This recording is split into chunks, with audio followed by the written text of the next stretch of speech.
Let's give it up for Chris Weisdorf and Sharon. Wow, guys! This is amazing! Hello, Windsor! All I gotta say is that Vince guy that was up here before me, he reminded me of William Wallace from Braveheart. Yeah, we need somebody like that to lead us, don't we? First I want to say thank you to Curry Soulier from standupwindsor.ca for putting on this amazing event, for always gathering the troops in the name of peace and truth, and for allowing me to take the stage yet again to address all you beautiful, strong people. If you've been faithfully coming to these rallies for months, like a lot of us, then I'm sure you've heard for a while that it's time to act. Yes, for sure. But the time to act, guys, I mean, let's be honest, was last year. Yep. There's no more time left. Truth is, we are many. Just take a look at everybody around you. We are many. But we're scattered. And as long as we stay scattered, we're going to lose the battle, guys. I think what's frustrating, to be honest, is that we all come to these rallies, we meet with like-minded people, we connect, we learn about our rights, we feel empowered, and then we all go home, twiddle our thumbs, and then we go, now what? Like, we're back at square one, right? Am I right? Okay. We need action, we need it now. If you take a look, it's like I'm looking at a jigsaw puzzle, 1,000 pieces. We just don't know how we fit together. We are the majority. So, you want to see this nightmare end? Yeah! Okay, there's only two things, guys, that we need to do. First, we band together in peaceful, united non-compliance. That's a no-brainer. That's why we're here. It was our compliance that got us here, and it's rescinding that compliance immediately that's going to get us out of this hot mess. Hey, guys, look. I have family in Arizona and Michigan that just came down for Thanksgiving. Okay, let's look. The border's right there. The states are right there. Almost no one across the way wears a mask. That's what I'm told. When they came here, they couldn't believe how submissive Ontario is. They couldn't wait to go back home. They live like it's normal back home. Okay? Because they know the difference between recommendations, mandates, and policies. But here in Ontario, we mistaken those big, scary words as law. It's not law. In fact, recommendations are suggestions. Just to make a quick point, just to prove this point, Public Health has a 14-page document where it cites 43 times about wearing masks. But the only page you guys have to pay attention to is the very last page. It's their disclaimer. And in their fine print, I'm going to read it. It says, the application and use of this document is the responsibility of the user. The user is small business owners. The user are the employers. So in other words, they're washing their hands clean of liability. You understand? They're putting it on you guys. And they're folding their arms like this, and they're waiting for us to police each other. They're waiting for us to fall apart. They're waiting for us to not understand the laws and our rights. And they're waiting for us to implement their garbage that's unconstitutional and illegal, and they cannot push it themselves. That's why Trudeau couldn't do it. He gave $1 billion to the premiers to do it. They couldn't do it, so they took that $1 billion and they bribed every single medical health officer in the cities to do it for them. And even the medical health officers can't do it, so they call it mandates and policies, and they want you and me to do it. Are we going to do it? Good. Then we stop, and we should peacefully educate the businesses who don't understand. They need to understand they're committing business suicide if they implement these vax passports and segregate the society, and that's exactly playing into the playbook of the government. They want to see small businesses gone. They want to see middle class gone. Is that what we're going to let happen? No! I'm not. And they want us to pay for it too. That's right. Alright, so again, United Non-Compliance is great. It shows our resilience, okay? And it shows our strength. But it doesn't hold the government accountable. So the second thing we need to do make this nightmare end is we need to hold our governments accountable. We need to take them to court, and we need to sue and charge them on multiple fronts. Okay, I know it sounds impossible, but it's not. In fact, there are cases right now in front of the courts with irrefutable evidence and expert witnesses that are being stalled only because of funding. That's right. Yeah. A quick thank you, by the way, guys, to all the people who generously already donated pledges to fund these cases. Together, we're going to bring these cases back in front of the courts to verdict, and we're going to win. And then the nightmare ends. So I'm going to make a quick note that there's a tent right there, and they're called Citizens for Freedom. Mike and his team are amazing. Okay, they have they're registered nonprofit. They have a trust fund, or I believe they're setting up a trust fund account. Please, we're not collecting money today, but if you go over there, put your name down and give a donation pledge, a pledge. It could be $5. I'm donating $1,000 myself. It could be anything you're comfortable with. I know people are losing their jobs, but guess what? Together, all our humble and generous donations will bring this government down once and for all. I don't want to take up any more time, guys. We have amazing speakers, and I have to say that most of you guys here in Windsor know who they are. A lot of them are our advocates, our friends, our leaders in pursuing justice. They've been our voices. These beautiful leaders that are going to come up here have similar goals. They just want to see justice for everyone. But before I step down, what I want to say to these amazing leaders that you're going to hear from today is please, if you haven't already, join forces to form one big, massive front. I'm talking health sector, auto, education, and everyone else. United, we'll be a force to be reckoned with, right? Like imagine one huge group like this. Okay, let's say we all join one huge group. Okay, with the click of a button. One message sent out by one of these awesome leaders, to meet at such and such a place, and boom, thousands of us show up. Okay? Our massive presence is known. And then think about crowdfunding to get these cases, in front of the courts, to help the auto sector, to help the education sector, to help the frontline workers. If we had a group of 10,000, crowdfunding is a joke. It's effortless. $10 a person, 10,000. That's $100,000. Boom, done. It's done. You guys want to sue the medical health officer? I mean, come on. For destroying businesses, ruining mental health for children and people alike, for a virus that's 99.7% recoverable? If we join together, guys, one big, massive front, we can do it. We can do it. $10 a person? Done. Funded. Over. We won. Anyways, listen, the only way to dissolve these illegal mandates, unconstitutional mandates, is to set precedent by challenging the government in court and winning. And we will win. But only if we stand together. And I'd like to end this with a little good news, okay? Their agenda is failing and their desperation is showing. Globally, okay? I'm not going to sit here and list all the countries, but globally, if you add up everyone that is vaccinated, you only get about 10 to 15% globally, okay? So, and by the way, guys, no judgment to anyone here who took the vaccine. I have a lot of friends and family that have.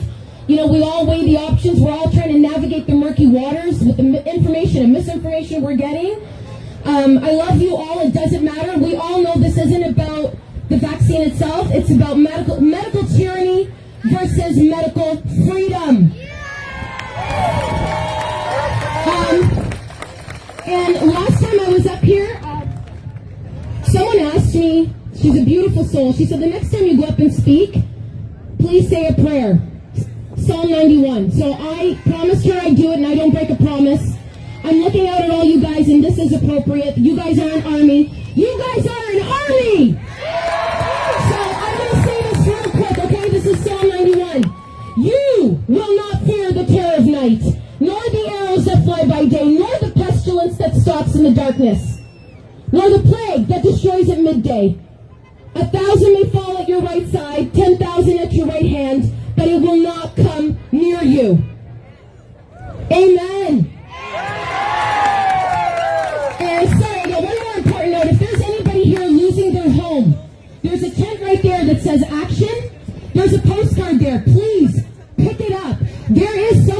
can help you. Please, if you're losing your home, there is someone. There's a lot of people here, but if you're losing your home, go to that tent right there that says action. Pick up a postcard. And now I'd like to pass the mic to our friend and freedom fighter who came all the way down from Toronto, Chris Weisdorf. He and his dedicated team came down from Toronto to join us. He's an advisor and a coordinator of evidence for a very important case that is before the courts right now. He's been featured in a LifeSite News article, guys, okay? And he's tirelessly advising people from coast to coast in Canada with his Know Your Rights seminars. He's here to help. He's also been a guest speaker for Jody Ledgerwood, who I believe is here today to speak, okay, from Rise Up Durham and Game On Canada. I can't say enough about this man, whom I finally met in person today, so without further delay, I give you guys Chris Weisdorf. God bless Canada!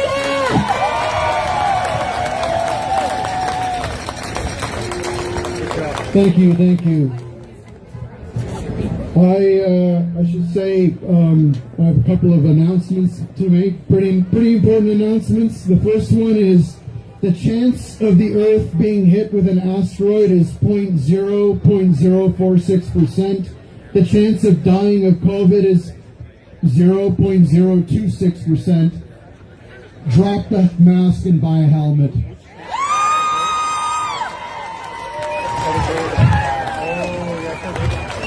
But the second thing I'll say is something called Bill 12 was just defeated.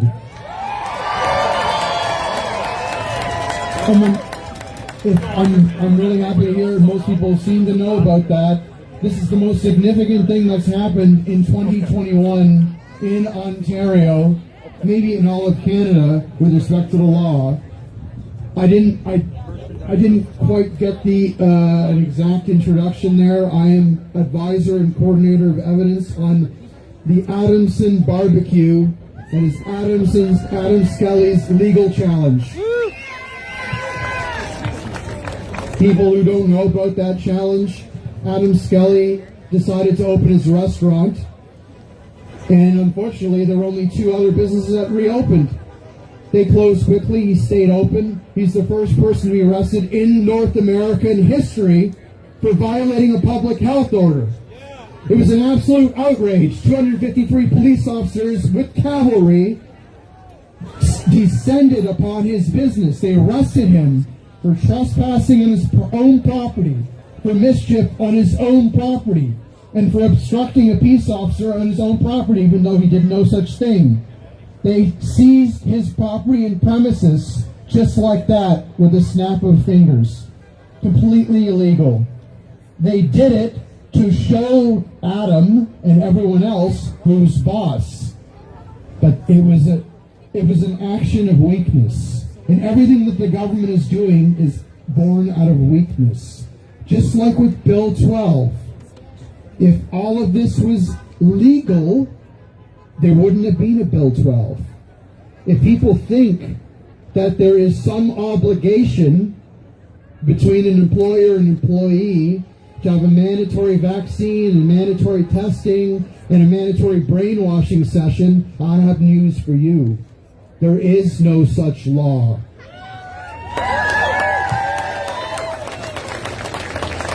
I'm going to go over the law with you very quickly. As I said, it was introduced, and I call them discussions in defiance.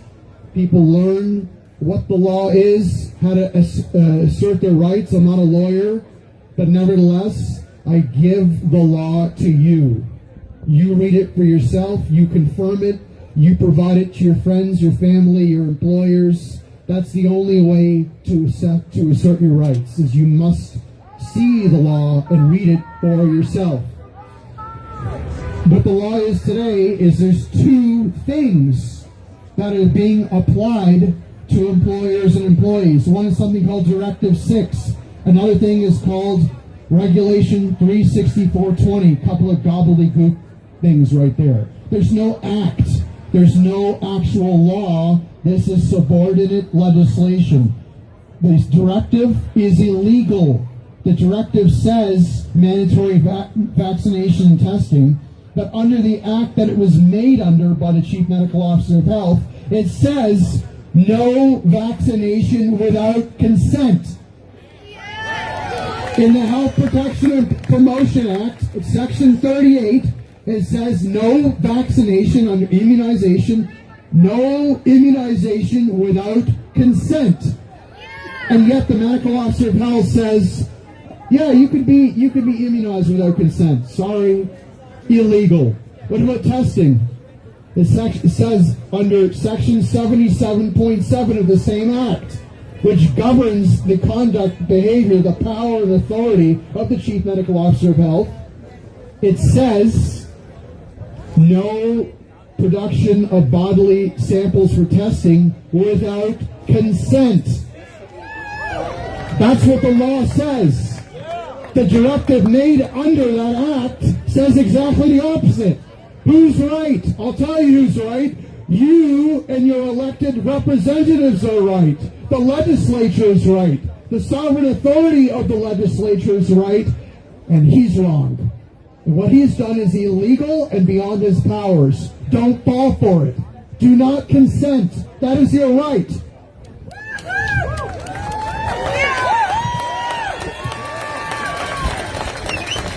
Regulation 36420 is this other piece of subordinate legislation. It's made under the Reopening Ontario Act, which and I don't say lightly, I call Ontario's Enabling Act. Because the Enabling Act gave Hitler unlimited powers to make law by decree 1 month after the Reichstag fire, and the Reichstag fire decree. That temporary state of emergency lasted for 12 years until the destruction of Nazi Germany. We have something that allows similar powers for the cabinet, for executive authority, executive council, to simply make orders, make regulations technically. They're subordinate to the legislature. So they made this other regulation, and it says vaccination policy. You must have a vaccination policy. Why do they put that? Because they're too afraid to put what they really want. They're too weak. Call their bluff. They don't have it. If they had something in there, same thing with the mandate with respect to patrons of establishments. Only certain establishments, the establishment owners, if they don't want to enforce it, they don't have to. But it says that establishment owners and not their patrons, and this is for bars and restaurants, municipal venues, sports venues, that you must have proof of vaccination. Something that I've been warning people about since April of 2020, that the certificate of vaccination ID is coming, and unfortunately, that COVID stands for Certificate of Vaccination ID. No one listened. No one listened. We've had ample opportunity to defeat this. And we have the power. We have, I would say, arguably more power legally than anyone else on the face of the earth in Ontario. But we don't use it. And if you don't use it, you lose it. We have informed consent in Ontario. Everyone's heard of the Nuremberg Code. We have the Healthcare Consent Act. We have privacy legislation. Our entire legal system is based upon consent. We have the Occupational Health and Safety Act, which protects your rights as workers to not consent. We have the Supreme Court opining on informed consent. We have the Court of Appeal opining on informed consent. We have all sorts of other laws, like the Genetic Non-Discrimination Act, which bans PCR testing without written consent. And we have the Criminal Code. So, you have all the power. Do not give them your fear. Do not give them your mind. realize what we are being told, especially about the compliance rates, are all lies. Otherwise, they just hold a union vote and push everyone out. Not one vote has been held, and not one vote will ever be held, because if one domino falls, they'll all fall. I'll finish by saying this, that we absolutely must not ever give in. And I tell people, as I said, do not consent. I do not comply. I will not obey. I will never give in. I will never give in. Say it to yourself every day. I will never give in. If you'd like to come to one of my discussions of defiance, we're going to probably have a couple of hundred people in the next one. Please talk to my right hand here, Cindy Harris, and you'll get all the information that you need. Thank you very much.